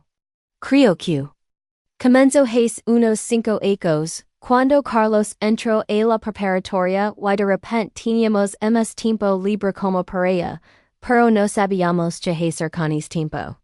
Diego recordaba ese periodo. Después de años de estar completamente absorbidos por las actividades y necesidades de los niños, de repente se habían encontrado con tardes y fines de semana relativamente libres. Pero en lugar de redescubrirse como pareja habían llenado ese tiempo con actividades individuales. Comenzamos a vivir vidas paralelas, continuó Elena. Compartíamos una casa y una cuenta bancaria, pero ya no compartíamos sueños o conversaciones profundas. Éramos como compañeros de cuarto cordiales, que habían decidido criar hijos juntos. Diego sabía que Elena tenía razón. Durante los últimos años, sus interacciones se habían vuelto predecibles y superficiales. Se levantaban a la misma hora. Desayunaban mientras leían secciones diferentes del periódico. Se iban a trabajos separados. Regresaban a casa para cenar mientras veían las noticias. Y se iban a la cama sin haber tenido una conversación significativa en todo el día. ¿Pero eso no se puede arreglar? Preguntó Diego desesperadamente. Las parejas pasan por etapas. Después de criar a los hijos, es normal que tengan que redescubrirse. Por supuesto que se puede arreglar, dijo Elena. Pero requiere que ambas personas estén comprometidas con el proceso. Requiere que ambas personas estén dispuestas a ser vulnerables, a medir sus errores, a hacer cambios reales. Estoy dispuesto a hacer eso ahora, exclamó Diego. Elena, podemos ir a terapia. De pareja. Podemos tomar esas vacaciones románticas. Podemos aprender a bailar salsa. Podemos hacer todas las cosas que querías hacer. Elena comenzó a llorar otra vez, pero esta vez sus lágrimas parecen estar cargadas de pena más que de dolor. Diego, es demasiado tarde. Ya no puedo desenamorarme de Rodrigo. Ya no puedo fingir que no sé cómo se siente estar con alguien que me escucha realmente, que se emociona con mis ideas, que me hace sentir decidida y aprovechada. Yo te aprovechaba. Protestó Diego. Te decía que eras hermosa. Te agradecía por todo lo que hacías por la familia. Me agradecías como agradecerías a un pleito eficiente, dijo Elena suavemente. Pero Diego, ¿cuándo fue la última vez que me miraste realmente? Cuando fue la última vez que noté si me había cortado el cabello, o si estaba usando un vestido nuevo, o si me veía triste o preocupada por algo? Diego trató de recordar, pero se dio cuenta con horror de que Elena tenía razón. Durante los últimos ecos, la había visto todos los días, pero había dejado de observarla realmente. Cuando fue la última vez que me pregunté sobre mis sueños? Continuó Elena. ¿Sobre lo que quería lograr profesionalmente? ¿Sobre los lugares que quería visitar? ¿Sobre los libros que estaba leyendo? Diego se quedó callado, porque no podía recordar haber tenido este tipo de conversations con Elena en ecos. Rodrigo me pregunta esas cosas, dijo Elena. Me pregunta qué pienso sobre los cambios en el sistema educativo mexicano. Me pregunta cuáles son mis autores favoritos.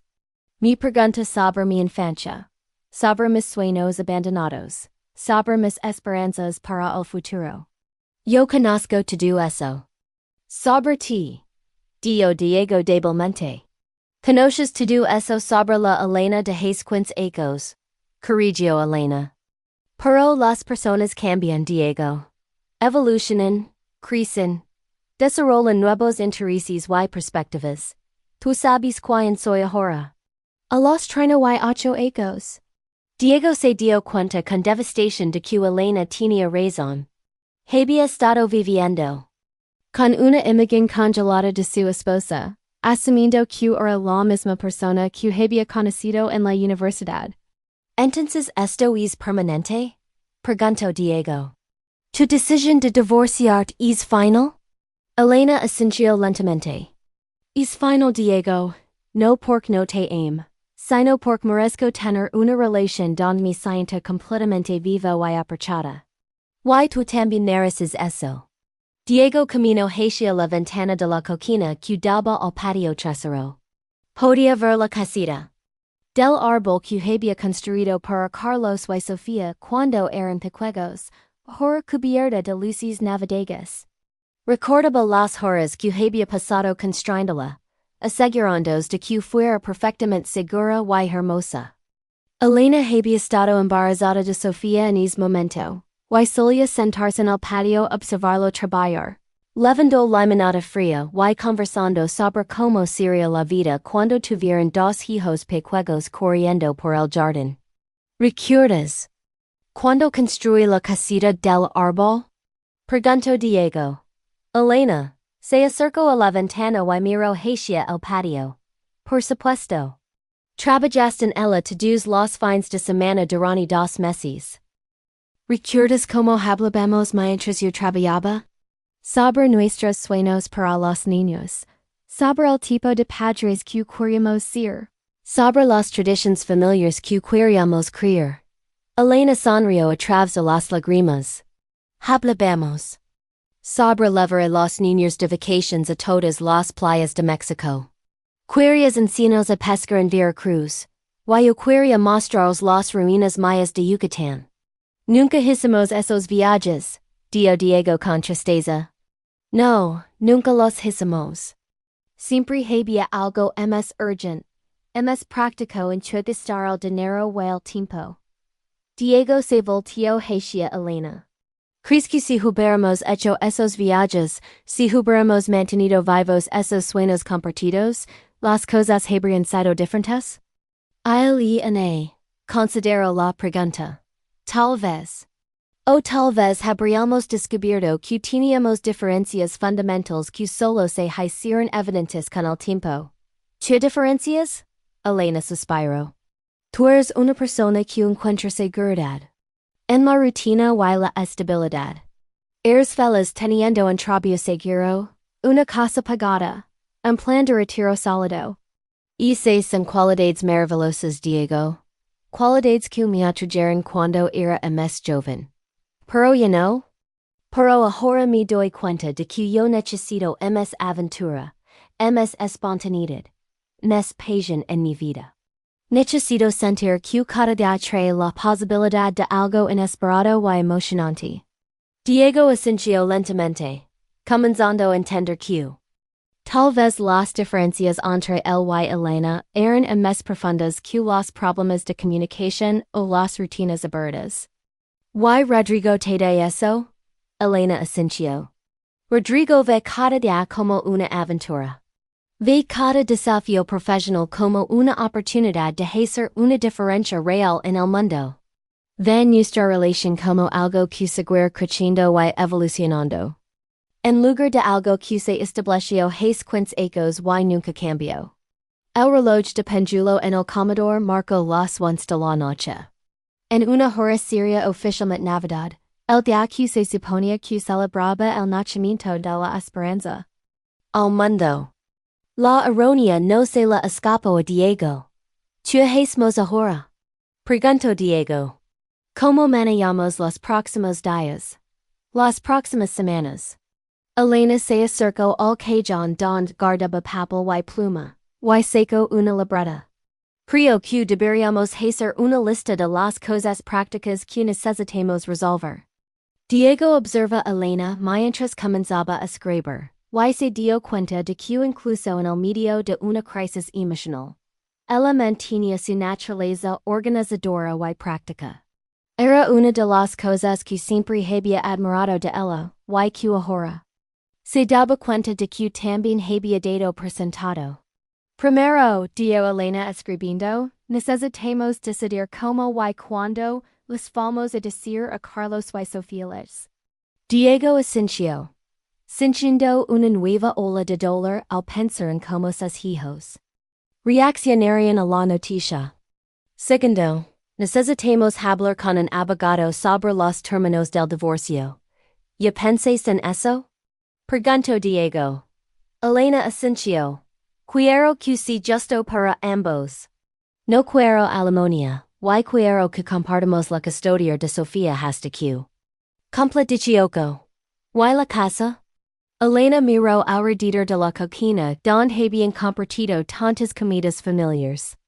Creo que deberías cuidarte con la casa. Yo voy a comenzar una nueva vida, y tú necesitas estabilidad. Diego se dio cuenta de que Elena había estado pensando en estos detalles durante semanas, tal vez meses. Mientras él había estado completamente ajeno a lo que se avecinaba, ella había estado planeando meticulosamente el fin de su matrimonio. Elena, dio Diego, ¿hay algo que yo pueda hacer o decir ahora mismo que te haga reconsiderar esta decisión? Elena dejó de escribir, y lo miró directamente a los ojos. Diego, realmente querías que me cuidara si lo único que me mantiene aquí es la culpa o la lastima? Diego consideró la pregunta. ¿Quería un matrimonio donde Elena se cuidara por obligación en lugar de amor? ¿Quería vivir sabiendo que cada deseo estaba eligiendo no estar con el hombre que realmente amaba? No. Admitió finalmente. Supongo que no quería eso. Elena asintió tristemente. Entonces sabes por. Yo tengo que irme. A las 5 de la mañana del 25 de diciembre, Diego despertó en el sofá de la sala donde había decidido pasar la noche. Elena había subido a su dormitorio alrededor de la medianoche, después de que terminaran de hacer la lista de asuntos prácticos que necesitaban resolver. Diego no había podido soportar la idea de dormir en la cama que habían compartido durante 15 años, sabiendo que Rodrigo había estado allí durante sus es dat la casa estaba sumida en un silencio profundo, interrumpido solo por el canto temprano de los pájaros en el jardín, y el sonido distante de las campanas de la iglesia. Desenjosa anunciando la misa del alba de Navidad. Diego se quedó acostado durante varios minutos, esperando despertar, de lo que seguía sintiéndose como una pesadilla surrealista. Pero el dolor en su espalda por haber dormido en el sofá, y el sabor amargo en su boca le confirmaron que todo había sido real. Su esposa lo había dejado por otro hombre. Su matrimonio había terminado. Su familia se había desintegrado en Nochebuena. Diego se levantó lentamente y caminó hacia la cocina para preparar café. Los restos de la cena de la noche anterior. Seguían en el fregadero. Los platos con molpomono endurecido. Las copas manchadas con residuos de punch navideño. Los cubiertos de plata que solo usaban en ocasiones especiales. La vista le revolvió el estómago. Mientras el café se preparaba, Diego salió al patio trasero para respirar aire fresco. El jardín estaba hermoso en la luz dorada del amanecer navideño. Las flores de Nochebuena que Elena había plantado en octubre estaban en su máximo esplendor, sus pétalos rojos brillando como terciopelo contra las hojas verdes. Las luces navideñas que habían colgado juntos seguían parpadeando alegremente, aunque ahora parecen fuera de lugar en la nueva realidad de Diego. Sentó en el banco de hierro forrado que Elena había comprado en el mercado de antigüedades de Cholula, el mismo banco donde solían sentarse los domingos por la mañana a tomar café y planear la semana. Desde esa posición, podía ver toda la vida que habían construido juntos, el jardín que Elena había diseñado cuidadosamente, la casita del árbol donde Carlos y Sofía habían pasado incontables horas jugando, la perla donde había cocinado. Para docenas de reuniones familiares y fiestas de cumpleaños, el teléfono de la casa comenzó a sonar desde la cocina. Diego miró su reloj, las 5:15 de la mañana. Podría ser una emergencia. O tal vez Carlos lo mandó desde la Ciudad de México para decir feliz Navidad antes de que comenzaran las celebraciones en casa de su novia. Diego corrió hacia la cocina y contestó el teléfono antes de que despertara Elena. Bueno, papá, feliz Navidad. Era la voz alegre y juvenil de Carlos. Carlos mi hijo. Feliz Navidad para ti también. Diego hizo un esfuerzo sobrehumano para que su voz sonara normal y alegre. ¿Te despert? Sé que es temprano. Pero quería llamarte antes de que Mariana y yo fuéramos a la mesa de galo con su familia. No me despertaste. Ya estaba levantado. Diego se sentó en una de las sillas del comedor, tratando de mantener la compostura. ¿Cómo la pasaste noche? La familia de Mariana te trató bien. Increíble, papá. Pa. La familia de Mariana te trató bien. Su familia es muy querida. Me hicieron sentir como parte de la familia. Inmediatamente. Cenamos pozol rojo auténtico de Jalisco, y su abuelo me enseñó a tocar algunas canciones tradicionales en la guitarra. Diego sonrió a pesar de su dolor. Carlos siempre había sido músico como Elena. Había heredado su amor por la cultura mexicana tradicional y su facilidad para conectar con las personas. Me alegra escuchar eso, hijo. Y te planes tienes para hoy. Vamos a pasar el día con toda la familia extendida de Mariana. Aparentemente tienen una tradición donde todos los primos y tíos se reúnen para una comida gigantesca que dura todo el día. Van a ser como 40 personas. Diego recordaba cuando las navidades en su propia casa habían sido así de deliciosas, cuando Carlos y Sofía eran pequeños y los padres de Elena. Los hermanos de ambos y todos los primos se reunían para celebrar. Ahora, esas grandes reuniones familiares eran cosa del pasado, y el próximo año, Carlos y Sofía tendrían que dividir su tiempo entre dos hogares separados. Suena maravilloso, Carlos. Disfrútalo mucho. ¿Y ustedes qué van a hacer hoy? ¿Van a ir a casa de los abuelos? Diego sintió un nudo en la garganta. Todavía no hemos decidido los planes finales para hoy. Bueno. Salude mucho a mamá. ¿Está durmiendo todavía? Está descansando. Está bien. La llamo más tarde. Papá. Solo quería decir que te amo mucho, y que aunque no esté aquí físicamente, estoy pensando en ustedes.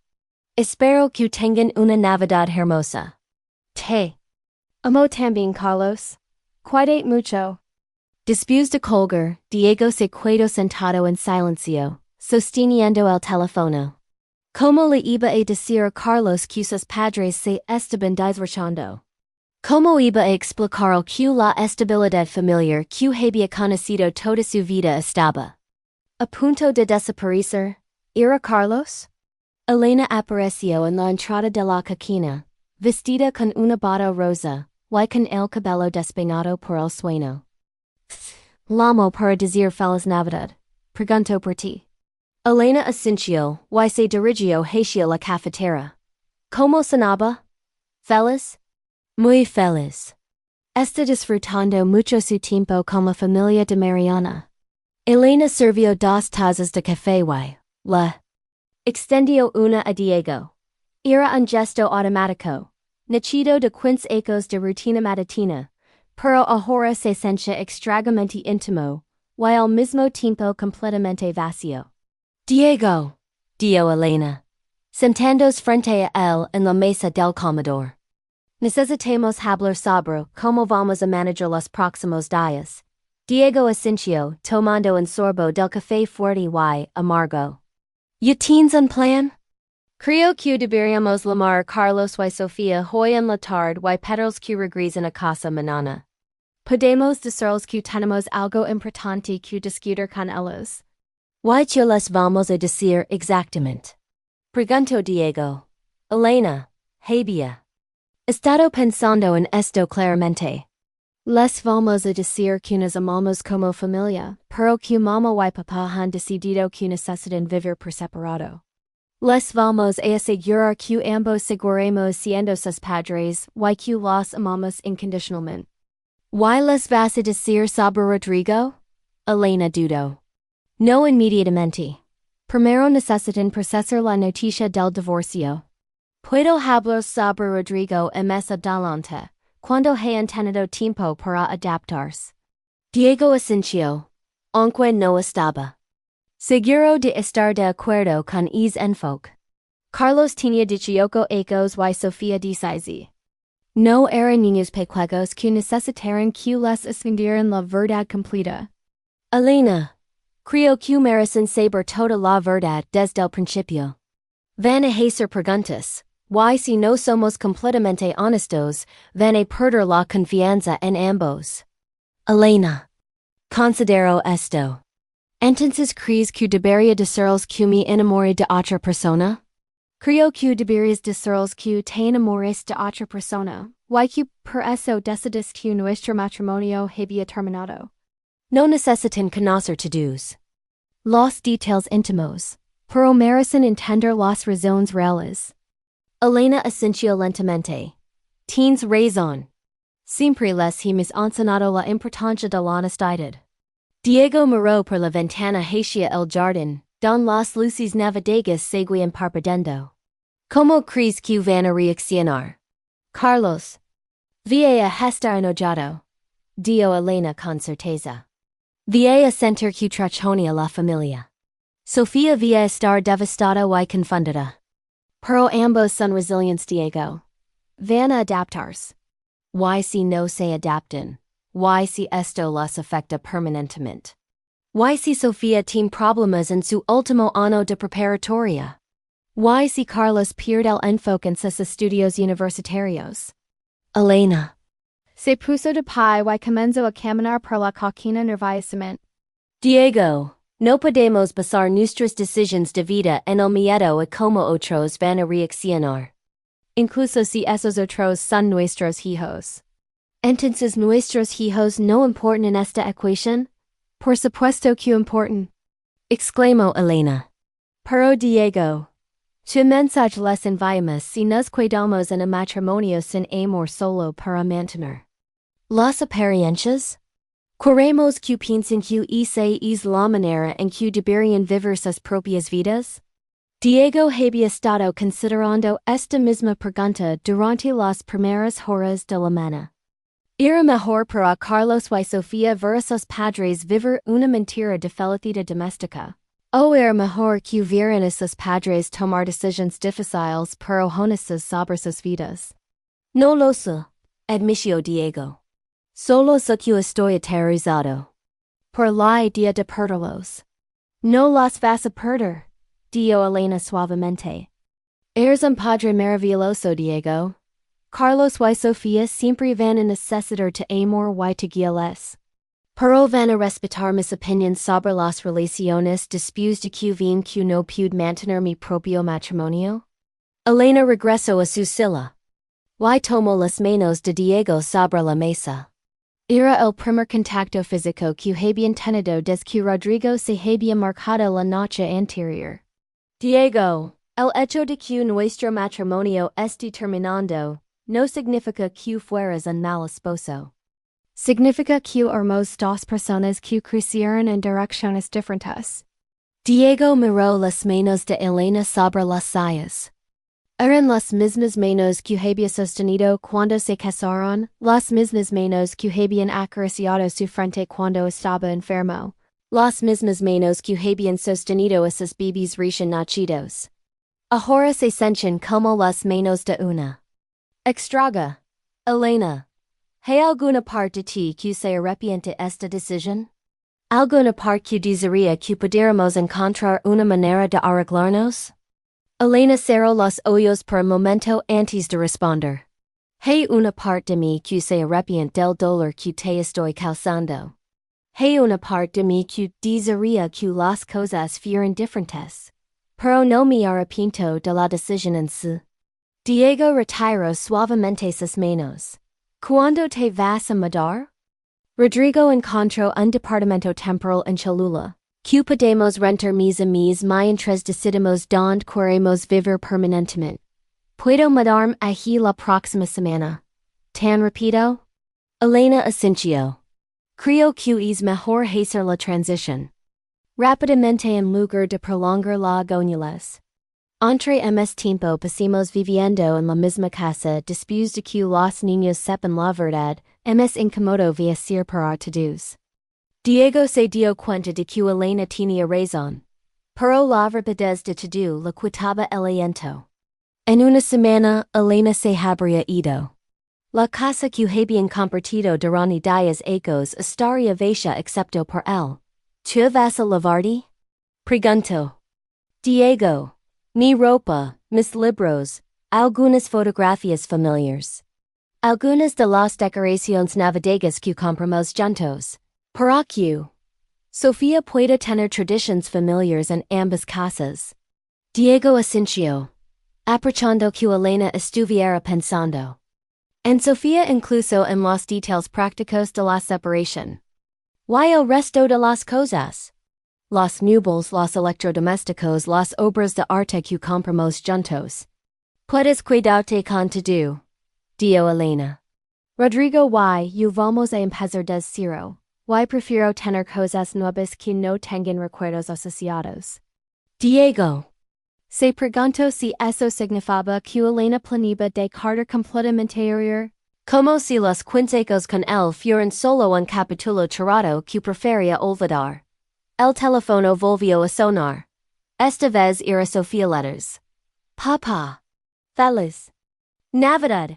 La voz de su hija de 16 ecos sonaba alegre y llena de energía juvenil. Sofía, mi princesa. Feliz Navidad para ti también. ¿Cómo está todo para ella? ¿Tuvieron una cena romántica mamás? Diego sintió que se le tiraba la garganta. Phew. Una noche memorable. Qué bueno. ¿Esta mamá ahí? Quiero hablar con ella también. Diego le pasó el teléfono a Elena, quien inmediatamente cambió a su voz maternal alegre y cariñosa. Sofía, mi amor. ¿Cómo la pasas anoche? ¿La familia de Andrea te trató bien? Diego escuchó a Elena conversar con Sofía sobre la celebración navideña en Guadalajara. Sobre los regalos que había recibido, sobre los planes para el día de Navidad. Elena mantuvo un tono completamente normal, como si no hubiera pasado nada extraordinario en las últimas 12 horas. Sofía, dijo Elena finalmente. Papá y yo, queremos que regreses a casa mañana. Tenemos algo importante que queremos discutir. Contigo y con Carlos en persona. Diego pudo escuchar la voz de Sofía a través del teléfono. Haciendo preguntas sobre tierra tan importante que no podía esperar hasta que terminaran sus vacaciones planeadas. Solo es algo que preferimos hablar. En persona. Dio Elena. Nada de te preocuparse, solo queremos tener una conversación familiar importante. Después de que Elena colgó, se quedaron sentadas en silencio durante varios minutos. ¿Cómo vamos a hacer esto? Preguntó Diego finalmente. Vamos a ser honestos, pero gentiles, dio Elena. Vamos a asegurarnos que los amamos. Que esto no es culpa de ellos. Y que ambos seguiremos siendo sus padres sin importar lo que pase. Diego asintió, aunque se preguntaba si sería capaz de mantener la compostura cuando llegara el momento de ver la devastación en los rostros de sus hijos. Elena, dio Diego. Quiero que sepas que a pesar de todo lo que ha pasado, todavía respeto tu derecho a ser feliz. Todavía quiero que encuentres lo que estás buscando, incluso si no es conmigo. Elena comenzó a hablar silenciosamente. Gracias por decir eso, Diego. Significa mucho para mí. Solo permíteme una cosa. Continuó Diego. Permíteme que si alguna vez necesitas ayuda, si las cosas no resultan como esperas con Rodrigo, puedes llamarme. No como tu ex esposo, sino como el padre de tus hijos, y como alguien que siempre va a preocuparse por tu bienestar. Elena asintió, a través de las lágrimas. Te lo prometo. Diego se puso de pie y miró por última vez la cocina donde habían compartido miles de desayunos. Donde habían ayudado a Carlos y Sofía con la tarea. Donde habían planeado vacaciones familiares y celebrado logros grandes y pequeños. Voy a salir a caminar, dio Diego. Necesito aire fresco y tiempo para pensar antes de que tengamos que llamar a los niños. Elena asintió. Yo voy a empezar a hacer una lista de mis cosas personales y a llamar a mis padres.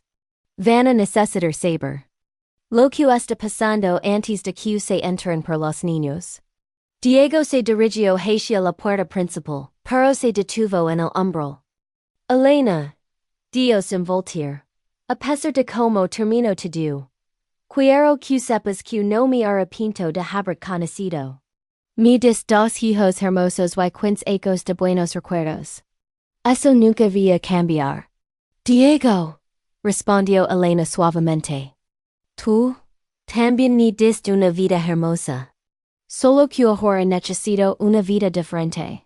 Diego salió de la casa hacia el amanecer de Navidad, cerrando la puerta suavemente detrás de él.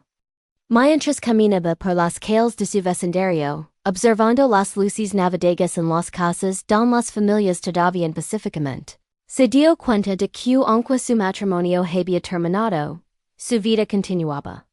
En algún lugar del futuro, habría nuevas posibilidades, nuevas oportunidades para el amor y la felicidad.